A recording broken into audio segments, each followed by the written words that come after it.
Et bien le bonjour les sportifs du dimanche, on se retrouve aujourd'hui pour une nouvelle vidéo Fast and Curious, un format qui existe déjà un peu partout. Je vais répondre à un sujet qu'on m'a beaucoup demandé, les conseils pour débuter. On n'en a jamais assez, quand on débute on a peur de mal faire et c'est normal, on ne connaît pas grand chose.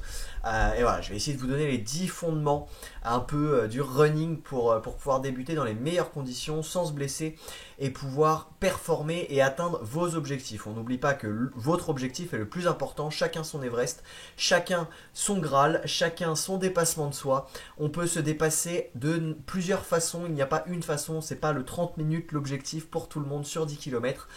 On peut prendre, tant qu'on prend du plaisir et tant qu'on s'amuse, n'oubliez pas que c'est ça le plus important. Ça va faire sens avec le premier conseil qui est: prenez du plaisir, faites-le pour vous, vraiment. Il faut que le moteur de ce running, il faut que la raison pour laquelle vous le faites, ce soit une raison qui vous soit propre et intrinsèque. Si vous le faites pour plaire à quelqu'un, c'est un sport assez douloureux, long, les progrès sont lents, c'est de l'investissement colossal en termes de temps, c'est sur plusieurs semaines, c'est plusieurs heures d'entraînement. Rapidement, si vous voulez progresser, ça peut très rapidement monter en termes de curseur. Donc voilà, il faut vraiment que la motivation intrinsèque qui vous fasse avancer, ce soit quelque chose qui vous est propre, peu importe ce que c'est. Ça peut être pour quelqu'un qui est décédé, ça peut être pour perdre du poids, ça peut être pour exploser vos performances, ça peut être pour arrêter la boulimie. Peu importe la raison, vraiment, elles peuvent être innombrables.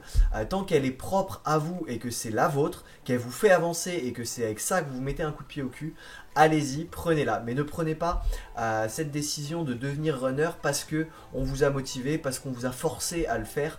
Voilà, essayez vraiment de le faire pour les bonnes raisons et sinon de trouver quelque chose.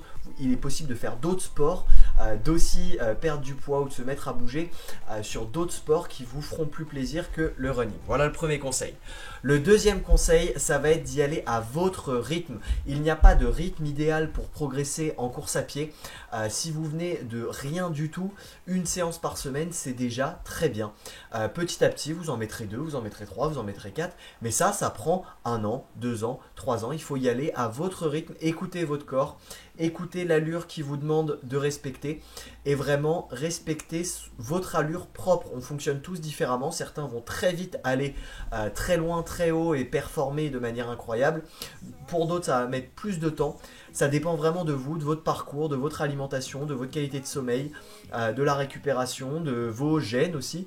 Il y a tout ça qui rentre en compte. Donc soyez souple envers vous-même et respectez votre allure. Troisième conseil pour progresser, planifiez vos entraînements. Faites en sorte que ça devienne une habitude. Si vous vous dites le dimanche je vais courir, peu importe ce qui s'est passé dans la semaine, peu importe les raisons du pourquoi, du comment, on a tous 1 milliard d'excuses. C'est bien plus simple de rester avec un thé sous le plaid à regarder Netflix, mais y aller, sortir, mettre les chaussures de running, on ne regrette jamais d'être allé courir. Jamais. Aucun runner rentre en vous disant oh là là, celle-là j'aurais pas dû la faire, j'aurais dû rester à la maison. Personne ne fait ça. Personne ne s'est jamais dit ça, donc allez-y, mettez vos chaussures et faites-en une habitude. Si c'est le dimanche, c'est le dimanche. Si c'est le mardi soir, c'est le mardi soir. Trouvez-vous un créneau ou le créneau qui vous correspond le mieux dans votre emploi du temps et tenez-vous-y tout le temps, régulièrement. C'est la régularité qui paiera. On enchaîne avec le quatrième conseil qui est justement la régularité. Tenez bon. Faites-en une habitude et tenez-le régulièrement longtemps. C'est cette régularité qui va vous apporter des bénéfices sur le long terme. Qui dit régularité dit diversification. C'est pareil, le muscle, si vous lui faites faire toujours la même chose, si vous faites que des sorties de 45 minutes en endurance fondamentale, à un moment, votre muscle il va être fatigué de faire que ça. Donc du coup, diversifiez-vous, faites du vélo, allez nager, allez faire de l'escalade, de la boxe, peu importe, du skate, du roller, ça peut être du fractionné, pas de fractionné, ça peut être de la côte, pas de la côte, courir sur piste, courir en forêt. Vous pouvez diversifier de plein de manières différentes. À vous de trouver la diversification qui vous fait plaisir et que vous aimez, mais diversifiez-vous. Ne faites pas toujours exactement la même chose, vous allez vous lasser et ça ne marchera pas sur le long terme. Voilà pour le quatrième conseil. Au niveau du cinquième conseil, équipez-vous. Avoir un équipement, que ce soit plaisir ou indispensable, comme des chaussures de running. Si vos chaussures de running sont belles et que c'est des vraies bonnes chaussures de running, de 1, vous allez éviter la blessure, de 2, c'est toujours plus plaisant de se dire j'ai des belles chaussures de running, je vais y aller. Faites-vous plaisir sur l'achat des chaussures de running ou sur un t-shirt de run ou sur un legging ou sur un short de run. N'hésitez pas à faire un achat plaisir, même s'il n'est pas indispensable. Si vous, ça vous permet de rester motivé et de faire les séances, n'hésitez pas à investir dans l'équipement. Après, voilà, on évite la caricature du coureur suréquipé.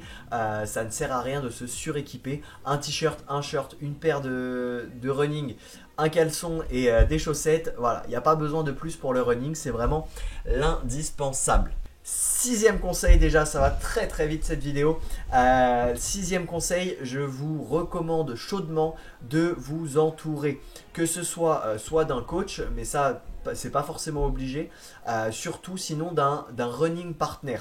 Quelqu'un avec qui vous allez vous sentir obligé ou redevable ou voilà, quelqu'un d'autre, une espèce de sécurité extérieure auprès de qui vous êtes obligé de rendre des comptes. Ça peut être un collègue de bureau qui vous soutient à fond, ça peut être votre partenaire à la maison, mais il faut qu'il vous soutienne et qu'il soit actif et limite qu'il vous engueule si vous n'y êtes pas allé. Qui est cette culpabilité qui vous fasse dire ah j'y suis pas allé, il va m'engueuler ou il s'attend à ce que je fasse la séance ou mieux il faut que j'aille courir avec lui. Et je peux pas le décevoir, il m'attend à 18 h au stade, et bah ouais, si t'attend à 18 h au stade, t'es obligé d'y aller. Donc trouvez-vous un running partner, ou ça peut être un club, ça peut être un coach, ça peut être un ami, ça peut être votre conjoint, ça peut être votre enfant qui vous accompagne en vélo. Mais voilà, trouvez-vous quelqu'un avec qui le faire, c'est toujours plus simple, on est toujours plus fort à deux.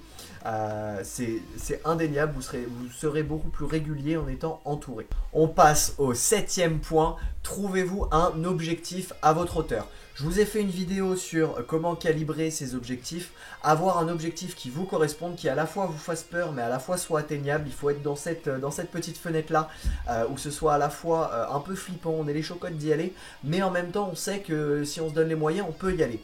Si vous avez un objectif, et pour ça moi j'aime bien fonctionner avec 3 objectifs, un court terme, un moyen terme, un long terme. Celui que vous visez à 1 an, 2 ans, celui que vous visez à 3 mois, celui que vous visez au mois ou à la semaine.